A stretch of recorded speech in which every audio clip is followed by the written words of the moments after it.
Le Seigneur soit avec vous. Évangile de Jésus-Christ selon saint Matthieu. En ce temps-là, Jésus disait à ses apôtres, « Celui qui aime son père ou sa mère plus que moi n'est pas digne de moi. Celui qui aime son fils ou sa fille plus que moi n'est pas digne de moi. Celui qui ne prend pas sa croix et ne me suit pas n'est pas digne de moi. Qui a trouvé sa vie la perdra. Qui a perdu sa vie à cause de moi la trouvera.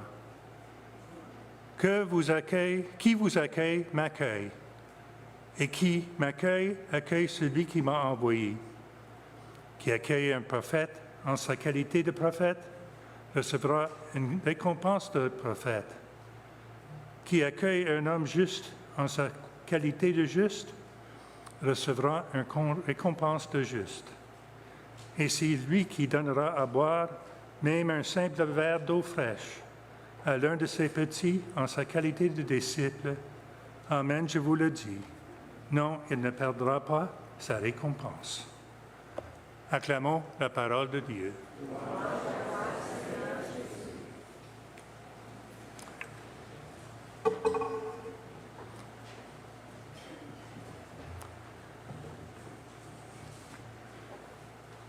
Dans l'Évangile, Jésus nous dit qui a trouvé sa vie la perdra, qui a perdu sa vie à cause de moi la trouvera. Qu'est-ce qu'il veut dire? Moi, je pense qu'il veut dire qu'il faut vivre une vie en imitation de la vie de sacrifice de Jésus pour avoir la vie. Et le sacrifice, c'est notre vie, qui est demandé chaque jour de chacun de nous. Et comment est-ce que c'est possible? Et c'est Saint Paul qui nous dit, nous sommes baptisés dans la mort de Jésus et dans sa résurrection. Nous sommes baptisés. Jésus a conquéri la mort. Jésus a conquéri le péché. Jésus nous a apporté le salut. Mais ça ne veut pas dire que moi je suis parfait. Je suis encore un pécheur, même si je suis baptisé dans la mort et la résurrection de Jésus. Je reste encore un pécheur. Mais je ne suis pas l'esclave du péché. J'ai l'espérance. Et si j'essaie de rester fidèle, comme Jésus nous a promis dans l'Évangile, si on essaye, nous aurions notre récompense. Une récompense de la vie. Une récompense de pardon, si je tombe. Une récompense d'espérance.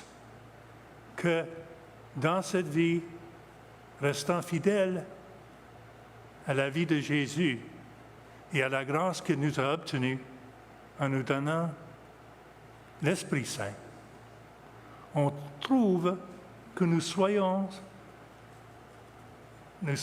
avons l'espérance de la vie éternelle. Toujours, Dieu répond à nos efforts avec des signes d'espérance. Dans la première lecture, c'est un enfant.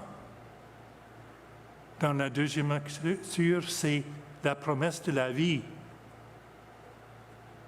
Et dans l'Évangile, Jésus nous promet qu'on ne perdra pas notre récompense, même si on fait si peu que d'offrir un verre d'eau fraîche à un des petits. C'est ça. Si on essaye, si on reste fidèle, nous avons l'espérance de la pardon et nous avons l'espérance de la vie éternelle.